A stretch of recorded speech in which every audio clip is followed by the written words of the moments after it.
Hello, welcome to another Diablo 3 video. I am Joyful Spirit, and in this one I'm gonna show you how to farm specific areas of Act 3 with Demon Hunter.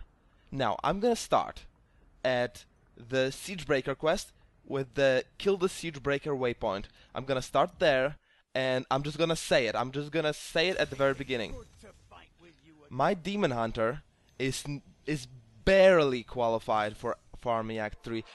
My equipment is barely capable of farming specific areas. So first thing you want to do is you want to go to the Bridge of Corsic and you want to farm this open area. I'm gonna describe my skills while I'm farming. So my build is, first of all, my build is, my equipment is barely capable of farming this, and so I can farm only the easiest areas in Act 3. And this is the Bridge of Corsic and the Fields of Slaughter, because there are no jumping enemies. Enemies here don't jump on you. There are no small annoying enemies that crush your face. And it looks like it's pretty hard to play and talk. So yeah, I'm gonna die a little bit. Just it's lack of skill. It's not wrong tactics. So the tactics I'm just gonna show you are still viable. So yeah, my equipment is barely capable of farming this, but I just wanna farm Act 3 because Farm 2 can get boring and Act 3 is more efficient. I get more items here because it's Act 3, well, obviously. So what I do is I get Entangling Shot, which is not ideal for DPS, but it does slow everyone. And that's what you wanna do, because this is like the Act 3 farming guide for cheap guys that don't yet have the equipment to farm everything and crush everything's face. I can't crush everything's face because I'm too weak yet, so I have to slow enemies and kite them if I want to be able to farm this. So Entangling Shot is perfect for that purpose, and it does deal enough damage, especially because I have this passive called the Weak. Damage against slowed enemies increased by 15%, so it scales very nicely with my Entangling Shot. So that's the idea behind it, and then I have Elemental Arrow with Nether Tentacles that deals 155 weapon damage and returns 3% life to me.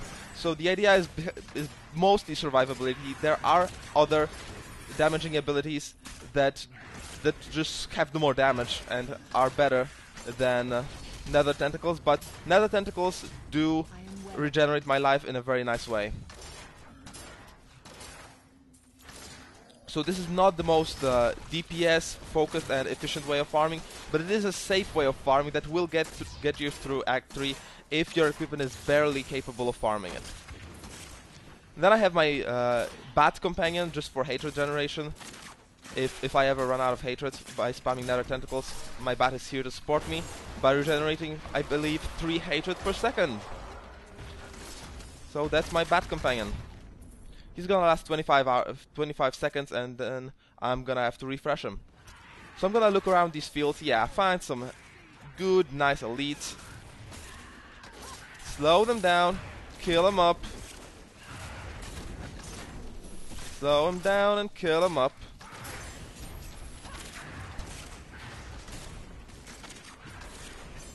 And then I have this Stampede,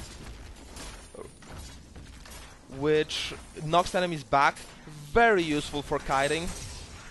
Very useful for keeping enemies back, and it does have decent damage output that has been buffed in the last patch, I believe.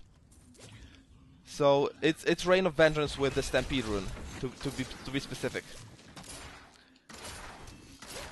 And since there are no jumping enemies, no small and fast enemies, the most important thing you need to remember in this area is just keep moving. Never get hit by these Heralds of Pestilence, and you will get hit if you just stand around in one place, because they're throwing these tentacles, and you want to dodge them by just moving around. That's pretty important to remember, but it's not hard to do. I mean, you are a Demon Hunter. You do move around all the time.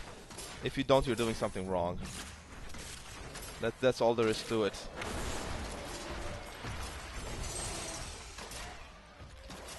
So I'm gonna just farm this area and look around for caves, because in the caves there are more easy enemies, there are more easily farmable enemies, even though my equipment isn't that great.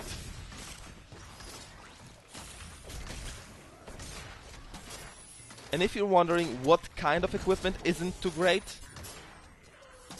I've got around 50,000 DPS without my my critical chance stacked up, because I have this obvious choice of a sharpshooter that gives me 3% critical chance every second I don't critical hit.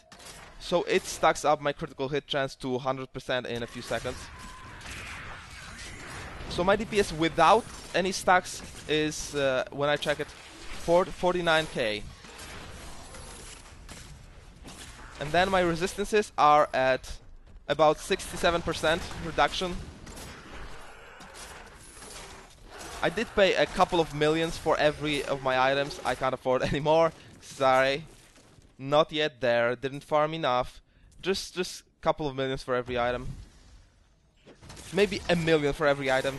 Now that the prices have dropped. I did buy these items like a month ago. And then I have 56% reduction from armor. And 30k life. That's pretty much it. Just some resistances, some armor, and some life, and a lot of DPS from critical chance and critical hit damage. Mostly focused on critical hit damage because I do get a lot of critical chance from my passive, from my sharpshooter. So I'm gonna keep looking for any elites, stacking up the Nephilim stacks. And once I stack them up, I'm just gonna go myself like a Seed Breaker Beast. That's the idea behind it. Hello, Mr. Bloodcran Spearman. Nice to meet you there. Hey, would you like some nether tentacles? They can be really pleasant if you have good imagination. Come on, I'm gonna tentacle you with my nether stuff. Could be fun. Come on. Oh, a knockback. I have a knockback too. Check it out. You know, now that I think of it, my bat companion is pretty useless because these elemental arrows take almost no hatred at all. I might think about changing that is impossible. That bat companion into something more DPS oriented, like I am well again. Maybe spike traps. Spike traps are really good. But you know, the point is, there's just not much I can put there. I don't have any good idea of what to put there, so I just make sure I'm always at max hatred. I have never seen you fight. It is a wonder to behold. Wow. How did he manage to hide in that piece of rubble? That's pretty sick. Such a big guy.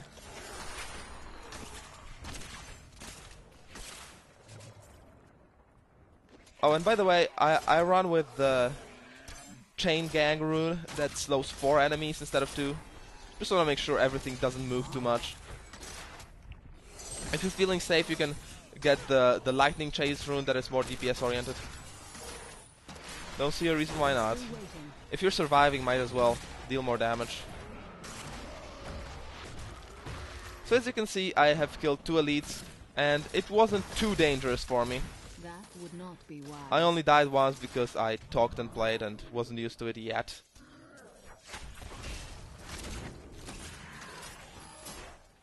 But I'm pretty much safe.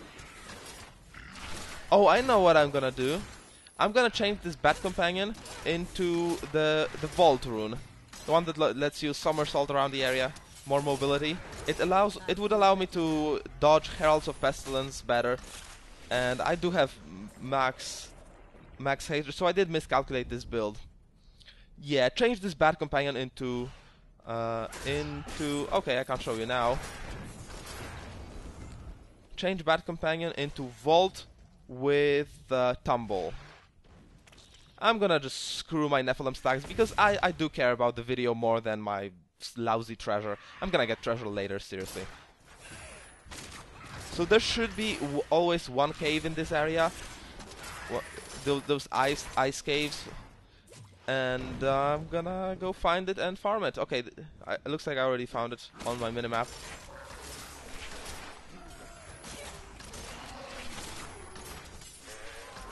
So just cleaning up these guys. Let's go to the cave. There's gonna be a lot of frost and a lot of monsters. I'm gonna freeze my ass to death. But at least I'm gonna get some stacks. Monsters in the cave, pretty pleasant too. A little bit more hardcore because there are some jumpers, but still nothing you can deal with. Especially when you have a nice slow and a nice streamlined path through which you can kite them. Oh, this looks pretty hard. Let's see how I deal with that. Stampede, knocking him back.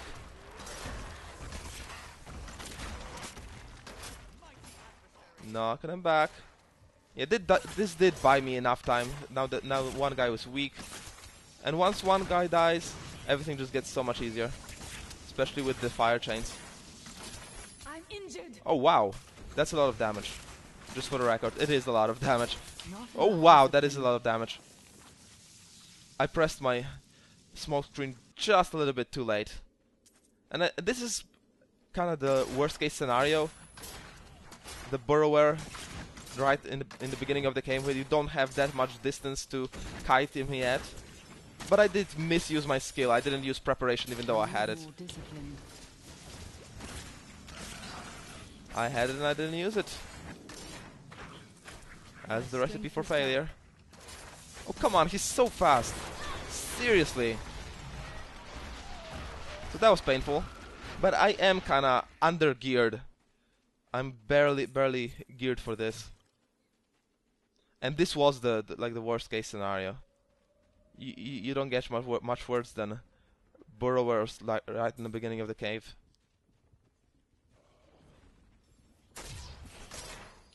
Okay, nice, a Lakuni. Easier to kite. Some more stampede. Time. Oh, I call it Lakuni one. It's actually not Lakuni anymore. It's a Winterbane Stalker.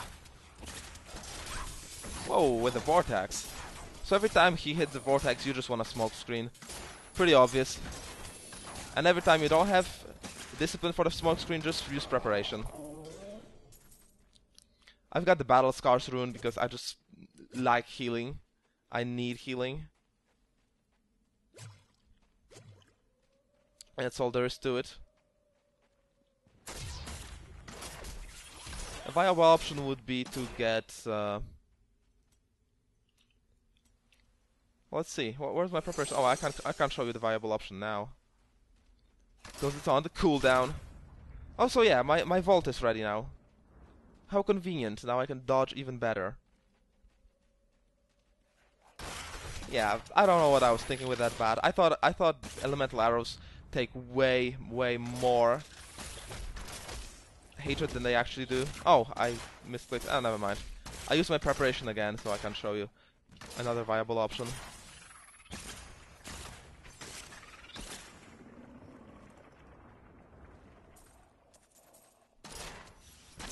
So now this cave is much easier. Now that you have cleared a lot of area behind you, you can just kite all the way to the exit. And that's like the dream scenario for the Demon Hunter. I am renewed. I am renewed, and I'm gonna smash some more face. Where are these elites? Jumping behind me, huh? That's the way you roll, bro? It's not cool at all. Because if you jump behind me, I'm gonna jump behind you. With my double vault. With my somersault.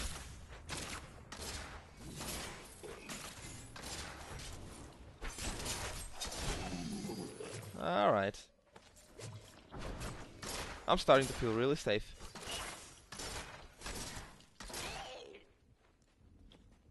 So yeah, you might also want to consider the backup plan, because that would give you more discipline, because it's a 30% chance your cooldown won't be triggered.